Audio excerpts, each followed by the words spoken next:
Hi guys, Milog Tarot here. Welcome back po for your kapalaran sa pag-ibig. Para po ito sa mga air signs, Gemini, Libra, and Aquarius. Maglalagay na lang po ako ng timestamp sa may description box para po mapuntahan ninyo ang inyong zodiac signs.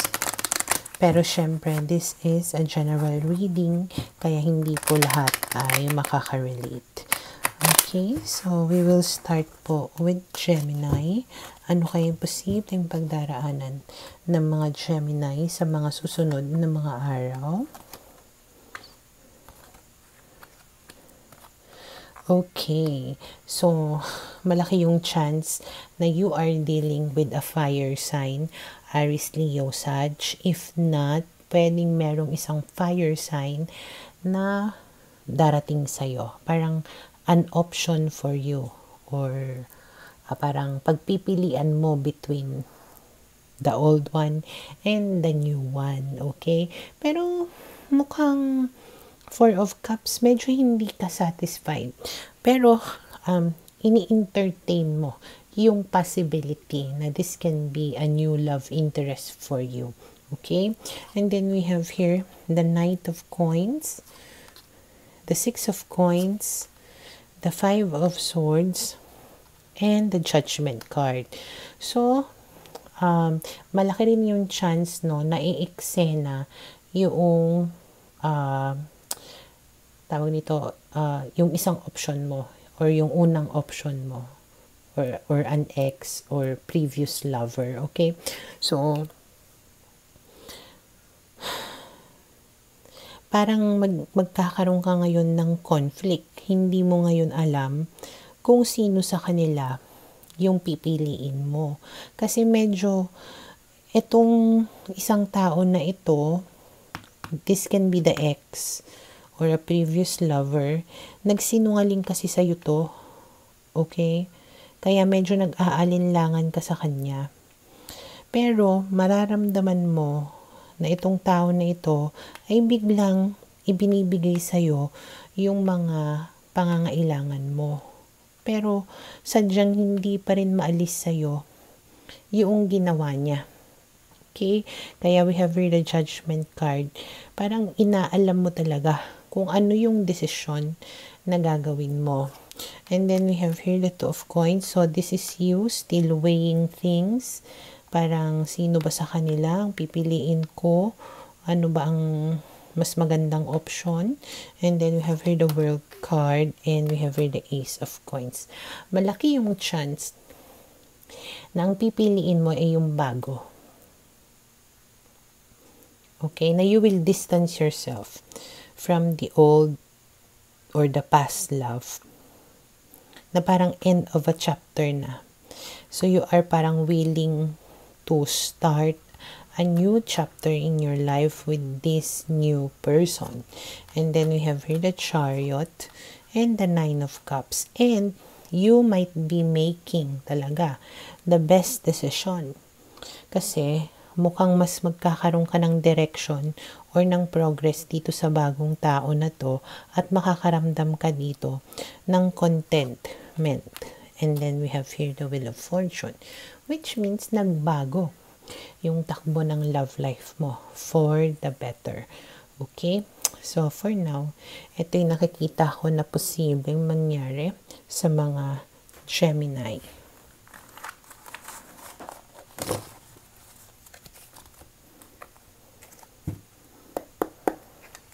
Para sa mga Libra.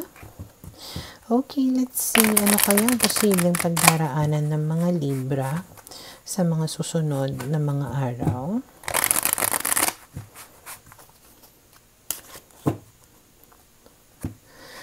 Okay, we have here the Five of Coins, the Eight of Coins, the Fool, and we have here the Knight of Swords.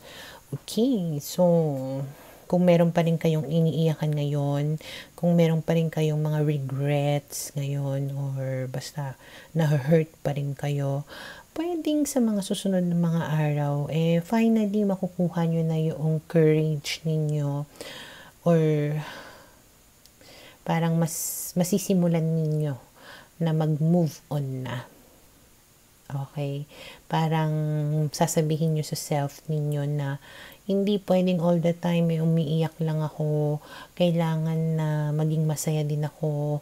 Kailangan na mahanap ko yung happiness ko na yon. Kailangan kong magsimulang muli.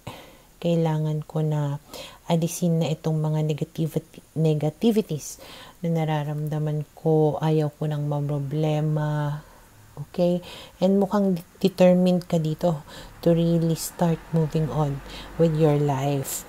And then we have here the Queen of Swords. This is yun na nagiging matapang ka. Na hindi ka natakot na alisin sa buhay mo yung mga bagay na nagpapahirap sa'yo. Hindi ka natakot nga na umusad sa buhay mo. And then we have here the Six of Coins, the Eight of Coins, and the Moon. Pero the moment that you start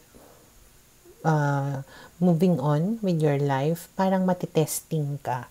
Kasi parang merong magpaparamdam muli sa'yo na gustong makipag-ayos, makipagbalikan. Ganun naman siya usually Yung kapag the moment na sinabi mong ayaw mo na, doon yung parang nagbabalik sila. Maybe it's a sort of way na testing you kung talagang seryoso ka na ba sa pag-move on or sadyang marupok ka pa rin. Or it has something to do with energies, the push and pull energy. And the moment that you stop pulling, okay, yun yung parang naghahabol yung energy na yun sa'yo. Kasi nga, parang mararamdaman nila yung pagkawala ng energy mo and somehow they will feel it na parang something is wrong, something is kulang. So, hahanapin ka. Parang ganyan, okay? And the moment nga na mag-reach out sa'yo muli itong past mo na ito, parang medyo makukonfuse ka. You will feel weak again. Parang nai-stuck ka na naman, hindi ka na naman makakilos at parang litong-lito ka na naman sa gagawin mo. So, yung mga pagmamatapang mo dito at motivation mo dito na mag-move forward, medyo mawawala. Dahil nga, mahal mo pa rin at parang feel mo finally parang maaayos kayo. But Four of Swords, yes, there's a chance na okay, magkaayos nga kayong dalawa nito na mahal ka rin naman niya, na gusto niyang makipag-work things out with you. But we have here the Two of Swords. You are not really sure. Parang you can take a chance again, make a risk. Pero the future with this person is still quite unknown. Okay? Kasi parang mas malaki yung pagmamahal mo sa kanya kaysa sa pagmamahal niya sa'yo. Pero since nga willing siya na to work things out with you, he might just, take a leap of faith and parang, sige, bahala na. We'll see kung saan ito papatungo. Okay? So, for now, ito yung nakikita ko na posibleng mangyari sa mga Libra.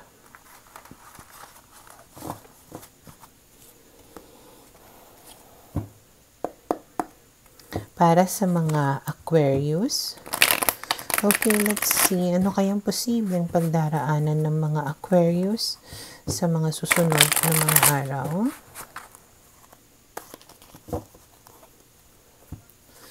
We have here the Ace of Cups, the Ten of Cups, the Sun, and the Page of Cups. So, magagandang mga baraha yan. Okay? Especially if you are dealing with a water sign, Cancer, Scorpio, Pisces, or fire sign, Aries, Leo, and Sag. Kung naghiwalay kayo nitong tao na to, malaki yung chance na magkakabalikan kayo, mabubuo muli yung family ninyo or yung relationship ninyo. Ngayon naman, kung hindi naman wala ka namang babalikan. This can be a new person coming into your life kung saan magbibigay ito sa'yo ng sobrang kaligayahan. Okay, na nag-uumapaw ang inyong pagmamahalan para sa isa't isa. Okay, and then we have here the star. So this is something or someone na you have been wishing and praying for. Yeah. So this is definitely a new beginning for you and this person. Parang magkakaroon talaga kayo dito ng happy relationship, a committed relationship. Malaki rin yung chance na itong tao na to is someone that is younger than you. Pero malaki naman yung potential niya kahit na sabihin nating mas bata siya sa iyo. And then we have here the 7 of Cups, the 8 of Cups, and the King of Coins. Pero, mararamdaman mo talaga yung effort niya. Parang, hindi magiging issue yung age gap between the two of you or yung pagiging bata niya sa iyo. Kasi parang mas mapapatunayan niya yung sarili niya, mas magiging committed siya sa iyo. Talagang, stable yung magiging relationship ninyong dalawa. Okay? And then we have here the 2 of Swords, the Knight of Wands, and the 9 of Cups. Okay? So, medyo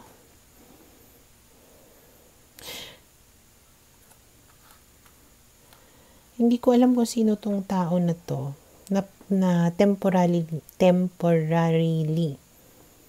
na manggugulo sa'yo. Okay. But we have here the 9 of Cups na kahit nasabihin nating manggulo itong tao na to sa'yo at pansamantala ka na mawindang, medyo may isip mo na happy na ako kontento na ako sa kung ano yung meron ako ngayon So, bakit pa ako magpapa-apekto dito sa tao na to? Bakit ako malilito sa kung ano yung or sino yung pipiliin ko? Okay? So, for now, ito yung nakikita ko na posibleng mangyari sa mga Aquarius.